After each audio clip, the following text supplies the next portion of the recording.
ser eternidad cuando tu espíritu, Señor. Muy bien, buenas noches a todos. Damos gracias al Señor de poder estar aquí, lugar de oración, lugar donde venimos a deleitarnos también en su palabra para nuestro crecimiento. Seguimos con el estudio del libro de Hechos de los Apóstoles, terminando hoy el capítulo 25. Todavía nos quedan para algún mes o 2 meses más. Así que después viene el examen, ¿o no? Yo he dicho así que vamos a ver si los hermanos empiezan a venir, a conectarse, para que no terminen aplazados. Bien, le comparto un versículo, Salmo 112, no lo busquen, se los leo. Bienaventurado el hombre que teme a Jehová. Bienaventurado, dichoso el hombre que teme a Jehová, y en sus mandamientos se deleita en gran manera. Este versículo contiene todo, ¿no?, para nuestra vida como cristianos. El temor a Dios, que es el principio de la sabiduría. Dios nos manda a ser sabios y tenemos que ser sabios porque tenemos todas las herramientas para ser sabios. Se las podemos pedir a Dios y dice que Dios nos da sabiduría. Y la segunda parte dice, y en sus mandamientos se deleita en gran manera. La palabra debe ser nuestro deleite. La Biblia debe ser nuestro deleite. Como uno va al restaurante, siempre lo digo, y vemos la carta con todos los menús ahí, empezamos, qué rico debe ser esto, y así debe ser la palabra para nosotros. Tomarle esa atención y también, sobre todas las cosas, obedecerla, para que de esta manera cierre el círculo, porque podemos ser conocedores, pero no hacedores de lo que nos manda el Señor. Así que bienaventurado el hombre que teme a Jehová, y también que nuestro deleite debe estar en obedecer cada uno de sus mandamientos. Así que vamos a tener un momento de oración antes de darle lugar a nuestro hermano Johnny, que tiene hoy la gran responsabilidad de dejar una enseñanza de parte de Dios de estos capítulos, ¿no?, que son medios difíciles de estudiar, pero el Señor da sabiduría y en toda la Biblia hay enseñanza para su pueblo. Oremos. Padre nuestro que estás en los cielos, te damos a ti las gracias por ser tus hijos. Te damos las gracias, Padre amado, por esta bendición de tener libertad para congregarnos. Cuando pensamos en otros lugares, en otros países donde los cristianos son perseguidos, no pueden disfrutar de este tipo de comunión, no pueden disfrutar de abrir tu palabra. Te damos las gracias porque en este país todavía lo tenemos y queremos aprovecharlo. Por eso estamos aquí en esta noche, dispuestos, Señor, con un corazón dócil para escuchar tu palabra, para sobre todas las cosas entenderla, luego obedecerla. Padre Santo, te rogamos, Señor, por nuestro hermano, Señor Johnny, para que tú le puedas dar toda la sabiduría, Señor, para que él pueda exponer tu palabra con claridad y que el mensaje sea para edificación, Señor, de nuestras vidas. Padre Santo, ayúdanos, Señor, para estar atentos y también luego para poner cada una de las necesidades que hemos traído delante de tu presencia, delante del trono de la gracia. Son muchos los motivos, como siempre. Vivimos tiempos difíciles, los últimos tiempos, donde el enemigo también hace su parte, pero sabemos que tú le has vencido y queremos confiar en ti y poner con mucha fe cada una de las necesidades, de las peticiones que vamos a poner delante de ti. Padre Santo, bendice este momento, que podamos estar con mucha atención, Señor, a tu palabra y que luego también podamos aprovechar el tiempo de oración.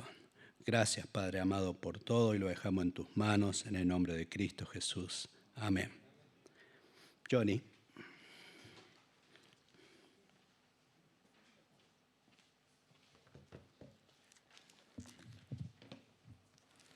Bueno, buenas noches, hermanos. Como decía Sergio, vamos a seguir compartiendo el estudio bíblico que tenemos en el libro de los Hechos de los Apóstoles, ¿sí? Vamos a ir a Hechos capítulo 25, a partir del versículo 23. Vamos a leer los versículos, vamos a tener un breve momento de oración y vamos a hacer un pequeño repaso de todo lo que viene sucediendo desde el capítulo 24.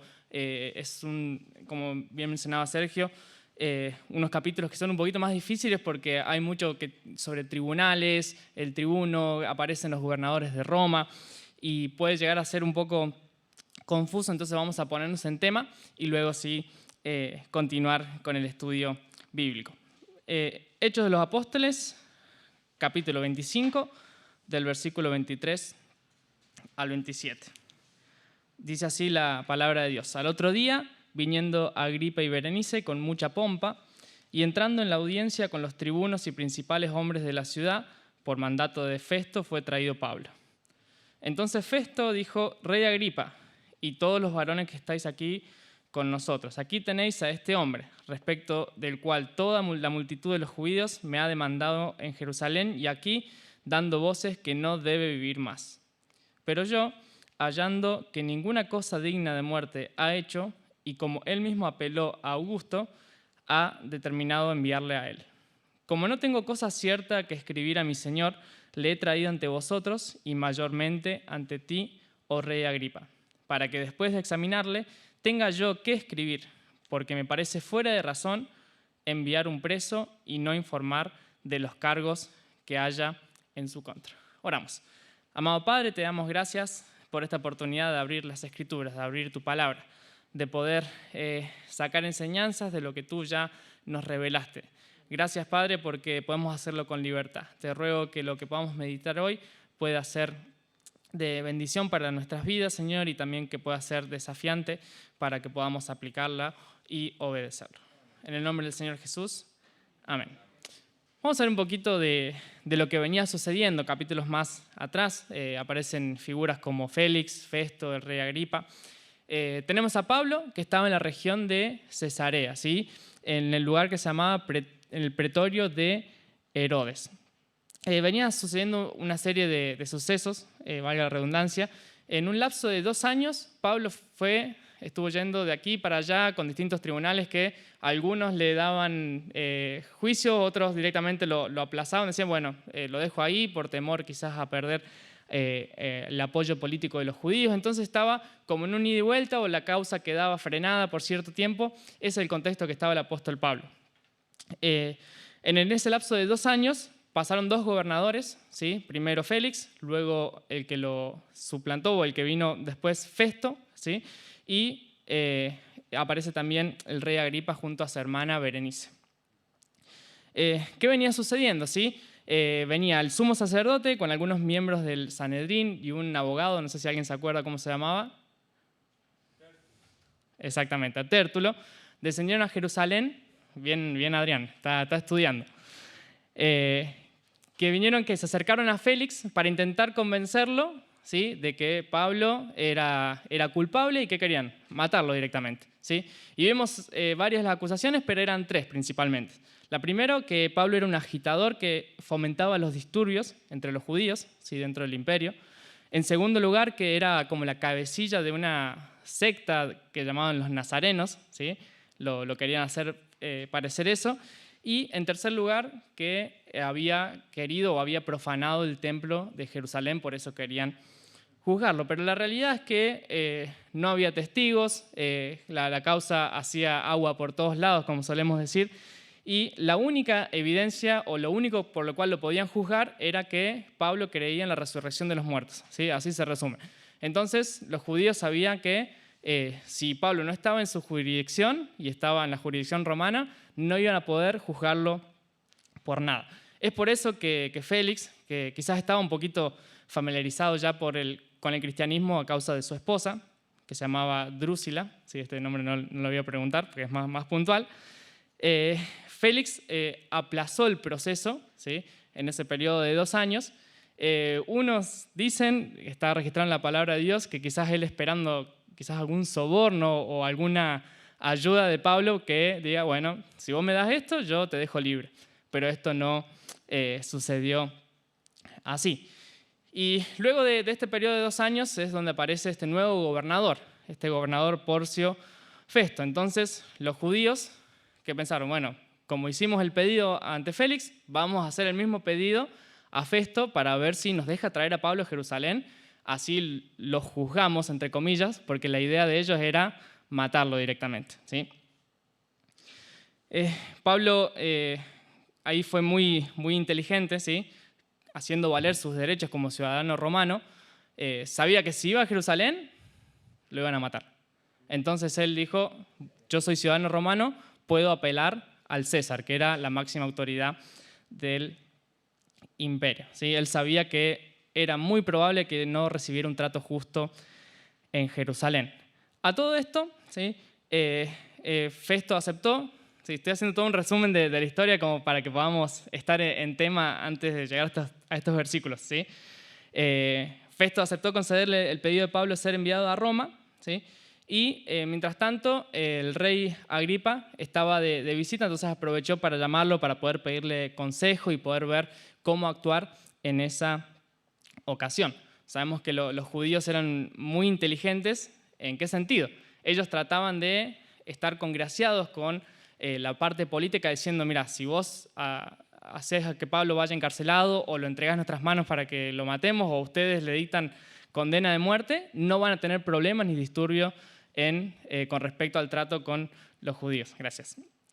Entonces estaban jugando varias cartas, ¿sí?, para poder atrapar a Pablo. Y vemos a Pablo en un tribunal recibiendo la visita de Agripa y su hermana Berenice. Y fíjense el semejante contraste, ¿sí? Por un lado, con pompa, dice, que es con ostentación, como mostrando grandeza, llegan ahí el rey junto a su hermana, y Pablo, por otro lado, en la figura de acusado.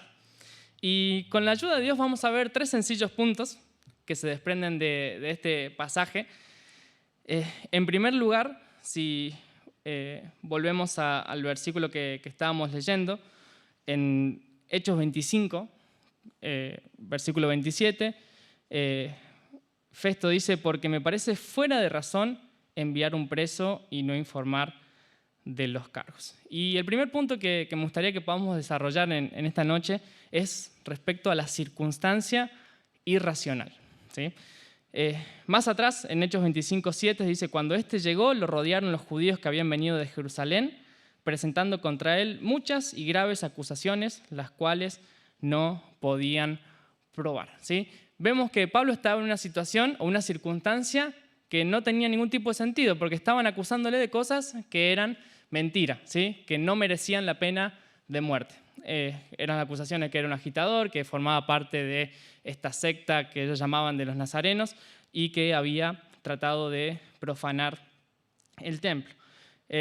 Y Pablo sabía que de lo único que podían ellos agarrarse es de lo que él haya comparecido, creo que se dice así, ante el Sanedrín. Y lo único que podían ver la falta es que él pensaba o él creía que había resurrección de los muertos. De lo otro no podían probar absolutamente nada.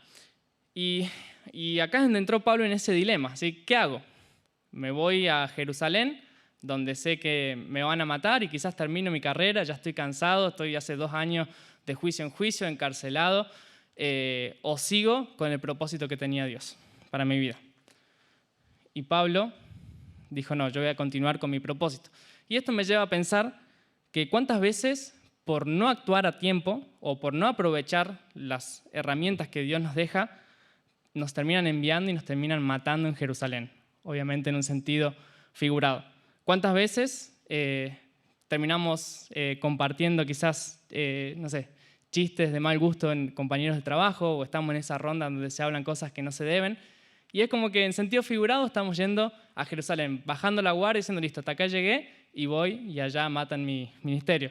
Quizás cuando no me puedo diferenciar de las personas del mundo, ¿sí? Cuando estoy en los lugares que ellos van, hago las cosas que ellos hacen, no tengo ningún tipo de influencia, estoy siendo muerto, ¿sí? Para ellos, porque no voy a poder seguir predicándoles. Es como que dice, mira, ahí tenés al cristiano, ahí tenés, mira, no te tenía a vos haciendo eso. Y te puedo asegurar que duele eso, como cuando Pedro traicionó a Jesús, que dijo, ¿no estabas tú entre ellos? ¿Sí? Y se puede ver a Jesús mirándonos a los ojos, ya sabiendo que iba a pasar eso. Quizás cuando veo cosas que no debo en internet, quizás cuando no tengo bien ordenadas las prioridades, o quizás cuando no estoy sirviendo al Señor, ¿sí? Fíjense que hay un amplio espectro, pero el pecado sigue siendo pecado, ¿sí?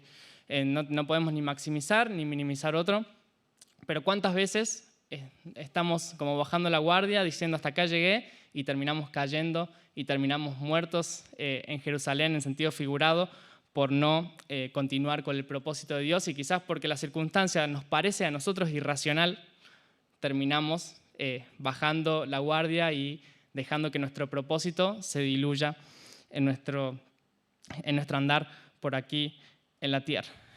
Pablo sabía que la circunstancia era irracional, pero había algo mayor, que era un propósito.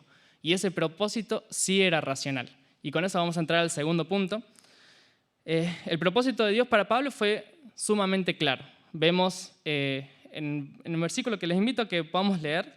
Vamos a ir a Hechos, capítulo 9, unas páginas más atrás, cuando se le habla a Ananías, ¿sí? Cuando el Señor le habla a Ananías y le dice cuál era el propósito para con Pablo, ¿sí? Fíjense lo que dice Hechos 9, del 15 al 16.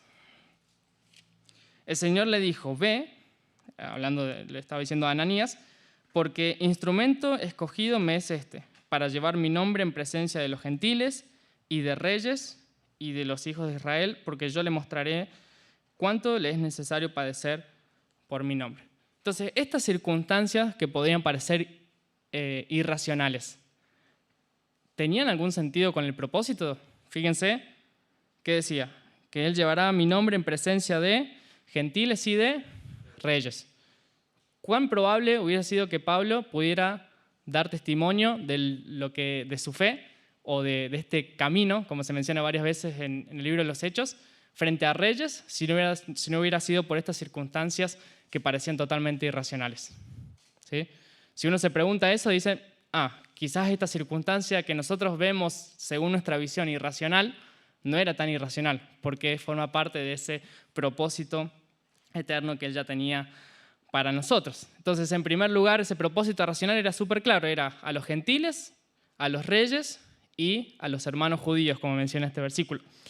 Pero también era un hecho, Pablo, como vimos, creo que hace 1 o 2 miércoles, había apelado al César, iba a ir a Roma.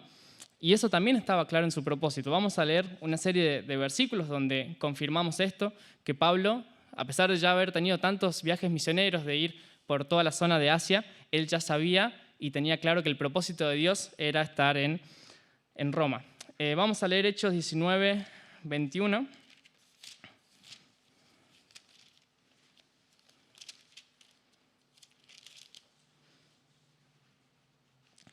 Dice así la palabra de Dios. Pasadas estas cosas, Pablo se propuso en espíritu ir a Jerusalén, después de recorrer Macedonia y Acaya, diciendo, después que haya estado allí, me será necesario ver también a Roma.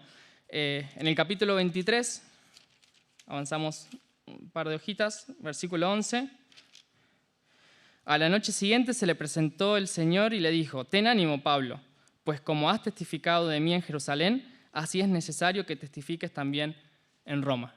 ¿Era racional este llamado? ¿Era claro o estaba un poco desvirtuado o era que había que tomarlo de los pelos para entender que tenía que ir a Roma?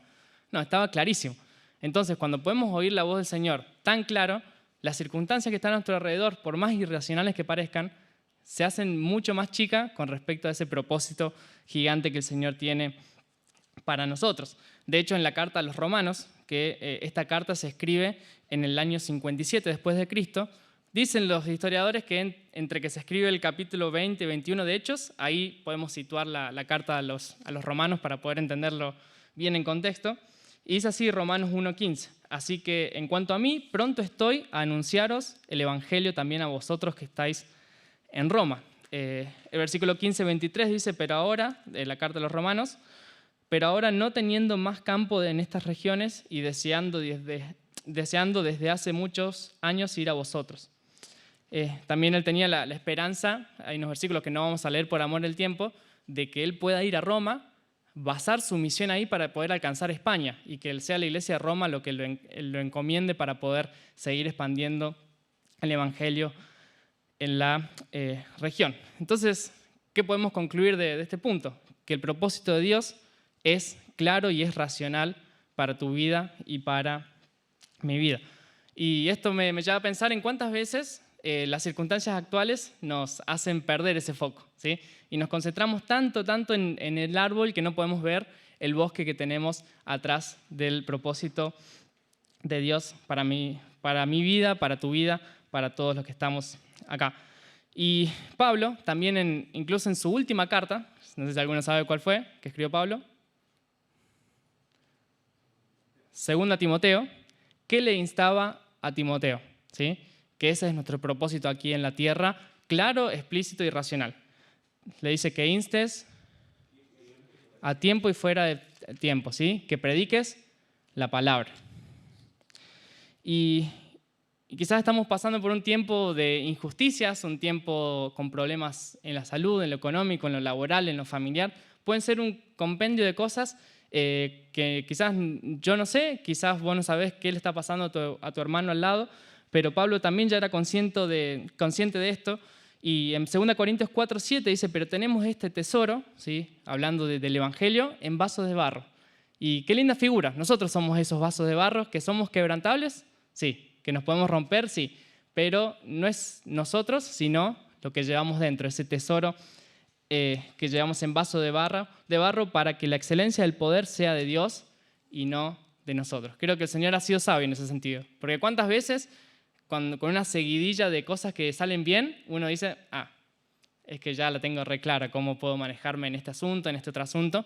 Y como humanos es algo que luchamos todos los días con eso. Entonces el Señor es muy sabio en decir que no es de nosotros, sino de su poder. Y nunca olvidarnos de nuestra identidad. Dice en 1 Pedro 2:9, mas vosotros sois linaje escogido. Esto lo cantamos. Real sacerdocio, nación santa, pueblo adquirido por Dios. ¿Para qué? Propósito concreto.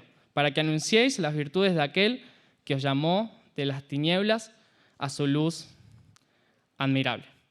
Pablo pudo llegar al Evangelio, darlo y despedrigarlo podríamos decirlo casi por todo el mundo, porque arrancó en Asia, arrancó todo un movimiento que no tuvo precedentes en la historia y llegó hasta ahora, que podemos estar nosotros acá en San Luis en el 2022.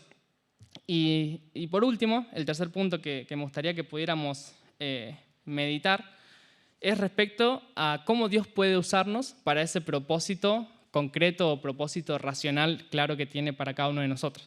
Y la realidad es que Dios nos usa con lo que tenemos. Déjenme explicar un poquito este punto. Pablo, él menciona cuando da su currículum, ¿qué dice? Que era, en cuanto a la ley, fariseo, que fue criado entre el mejor maestro, Gamaliel. ¿Qué más? ¿Alguien se acuerda de algún otro título que tenía Pablo? Era ciudadano romano, ¿sí? Entre tantas cosas. Hay un versículo que creo que todos lo conocen que dice, bueno, en cuanto a todas estas cosas, las estimo por basura.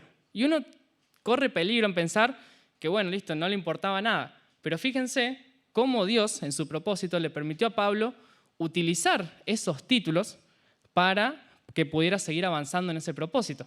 Porque él cuando se vio parado en el dilema de decir, si voy a Jerusalén me matan, mira, este título, esta profesión, esta situación familiar, esta situación económica, me va a permitir ir a aquel lado que es el propósito de Dios para mi vida. Y Pablo lo utilizó, fue sabio. Entonces, algo que tenemos que tener en cuenta, no menosprecies si tenés algún título entre comillas, ¿sí? No quiero hacer diferencias entre nadie en lo absoluto, sino que puedas aprovechar todo lo que tenés vos a mano, ¿sí? Quizás una profesión, quizás en algún trabajo, quizás en la universidad, en la escuela, en donde fuera. Todos tenemos alguna zona de influencia, podemos llamarlo así, donde podemos utilizarlo y donde Dios puede utilizarnos a nosotros para poder llevar este gran tesoro que tenemos nosotros como vasos de barro. Dios utilizó los conocimientos de Pablo en el ámbito legal. Yo imagino a una persona que no es entendida de la ley, cómo habrá hecho para pasar todos estos años de tribunal en tribunal, de gobernante en gobernante, reyes, incluso hasta el mismo César. Claramente Dios utilizó esos estudios de Pablo. También utilizó su condición como ciudadano romano, como mencionábamos en este dilema entre ir a Jerusalén o hacer esa apelación al César. Y conocía muy bien la ley judía. Él sabía de por qué cosas podían juzgarlo y por qué no. Entonces, Pablo fue muy inteligente y utilizó lo que tenía en sus manos. Y Dios también nos utiliza a nosotros con lo que tenemos. Quizás si lo ponemos más concreto, Dios utiliza tu tiempo, ¿sí? Tus fuerzas, tu mente, tus talentos, tus dones, tu economía, tantas cosas que el Señor puede utilizar ahora, ¿sí? Nada irracional, nada que no sea concreto, sino cosas que Dios nos da ahora. Entonces yo te pregunto, Dios, con las cosas que tenemos ahora, pensá en vos mismo, ¿no? No mires en el hermano al lado, que por ahí siempre es más fácil mirar al otro, pero mirá vos mismo. Con las cosas que estás haciendo ahora, ¿Dios puede utilizar algo de eso para que su evangelio pueda seguir creciendo? Es para pensar. Quizás es algo que me gusta y creo que ha sido de mucha bendición, son las campañas de Juntos, ¿sí? Que justo Esteban viene de una, donde se puede ver un montón de chicos trabajando o ayudando con lo que ellos saben hacer para poder seguir expandiendo el mensaje de Dios. Quizás algunos cortando el pelo. ¿Vos decís, Dios te puede usar cortando el pelo? Sí. Haciendo uñas, yendo a ayudar a arreglar un campo descampado, también predicando en la plataforma, también. Pero tantas cosas donde hay zona de influencia donde nosotros podemos ser parte. Entonces te invito a que puedas pensar en eso.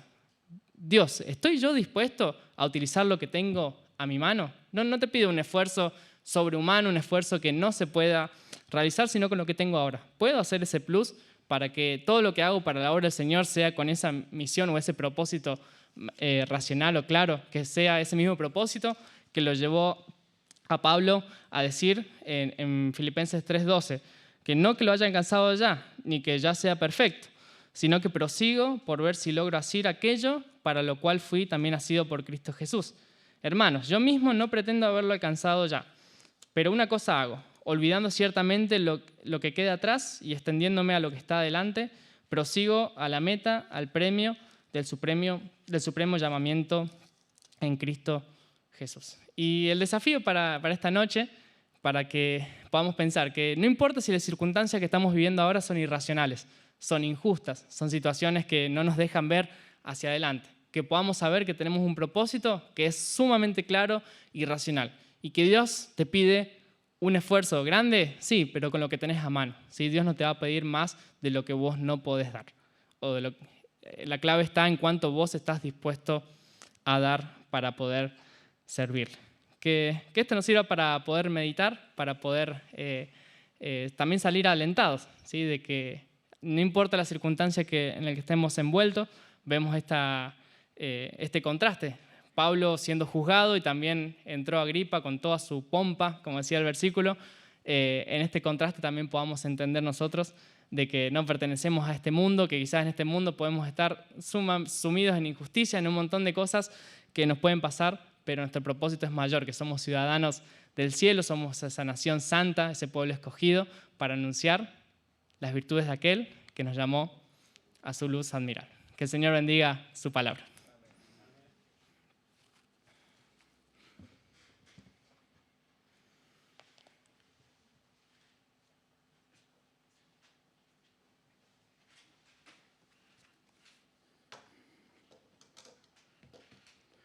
Oremos. Padre nuestro que estás en los cielos, te damos a ti las gracias nuevamente por la enseñanza que nos deja tu palabra. Padre Santo, te damos las gracias porque en esta noche una vez más has hablado a nuestros corazones para que podamos estar atentos a tu voz, poder obedecerla y poder activarnos en el servicio, activar los dones, Señor, que tú nos has dado. Te rogamos, Señor, que tu palabra, Señor, pueda seguir obrando en nuestras vidas para que de esta manera, Señor, también nos motive para poder trabajar en tu obra, para poder llevar adelante, Señor, los propósitos tuyos con cada uno de nosotros. Padre amado, te pedimos, Señor, que bendigas muy ricamente nuestras vidas y que podamos glorificar tu nombre, Señor, con todo lo que podamos hacer para ti. Padre Santo, en este momento, Señor, cuando vamos también a llegar a tu presencia, Señor, con nuestras peticiones, Señor, queremos, Señor, que lo podamos hacer con fe y también que podamos orar en el Espíritu. Padre Santo, bendícenos, Señor, en este tiempo. Ayúdanos, Señor, para todo lo que hagamos, Señor, pueda ser guiado por ti. Padre amado, bendícenos luego cuando nos retiremos a nuestros hogares. Te pedimos, Señor, tu bendición para el resto de la semana, para las actividades, Señor, del fin de semana, de la congregación, Señor, la salida, Señor, programada hacia el Durazno, que tú puedas proveer, Señor, de buen tiempo, tanto de clima como espiritual. Padre Santo, lo dejamos todo en tus manos, agradecidos en el nombre de Cristo Jesús. Amén. Bien, llegamos al final. Me hacía pensar cuando decía Johnny de que Dios nos pide o usa lo que tenemos. Me llevaba a pensar en aquel chico que estaba en la alimentación de los 5.000, ¿no? No le pidió más de lo que él tenía en sus manos y con eso hizo un gran milagro. Y así que nosotros no nos preocupemos por tener mucho, sino que nos dispongamos y ponernos en las manos de Dios para que Él haga su obra a través de nosotros. Así que bueno, vamos a, no creo recordarlo a todos los motivos, pero a todos los deben tener, a todos les llegó, el listado que pasa Norberto con los motivos de oración. Pero sí, estando Esteban aquí presente, hemos visto fotos de la campaña de Juntos, un grupo numeroso de hermanos colaboradores. Esas fotos finales eran todos los colaboradores. O los evangelistas. Así que un grupo importante y también seguramente con mucho fruto. Vamos a orar también para que esos frutos puedan ser genuinos, ¿no? Así que oremos también por los hermanos afectados en la salud física. También demos gracias se le dio de alta al bebé de Alejandra y Maxi. Nunca me acuerdo, no. Ignacio. No quiero decir Nacho, no sé por qué. Algo me trae mal recuerdo Nacho. Damos gracias a Dios por esto, ¿no? Después de haber estado varios días internado el bebé, y bueno, la familia agradece también a la iglesia por las oraciones, por la atención, la preocupación que han tenido. Así que bueno, no sé si ahí, oremos también, estaba entre los motivos también por los países, ¿no? Donde se persigue a los cristianos, esos cristianos que viven en países como Corea del Norte, por ejemplo. Y bueno, ahora también tengamos presente a Rusia. Creo que Basilio compartía, ¿no? De la gran cantidad de cristianos que hay en ese país. Así que bueno, tengámoslo presente. Sabemos que continúa y vemos las imágenes, realmente son terribles. Bueno, solamente Dios está en control de todas estas cosas. Él es el que puede frenar o no. Pero bueno, oremos para que la voluntad de Dios se pueda manifestar en todas estas cosas. Sabemos que son los últimos tiempos y bueno, tenemos que estar pendientes de estas cosas. Velando y orando nosotros como cristianos. Velando y orando en todo este tiempo. Así que bueno, ahora los vamos a dividir en grupos pequeños para poder aprovechar también el tiempo. Los varones que vamos acá, no sé las hermanas por ahí, no sé dónde van las hermanas, la verdad, veo oscuro acá. Se animan acá al costado y bueno, vamos a disponer este tiempo para la oración. Mañana tenemos la reunión a las 20 y 30 horas en el barrio San Martín. Una reunión de enseñanza y también de predicación de la palabra. Bueno, sin más, saludo a todos aquí, también en la casa, para que el Señor les pueda estar bendiciendo.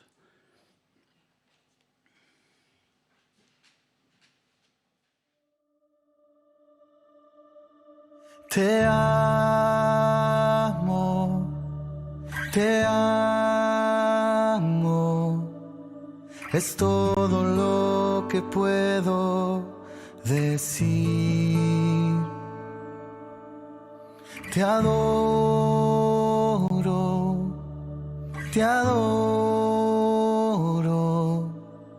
todo mi ser confía en ti. Yo te amaré y te adoraré, no importa lo que pueda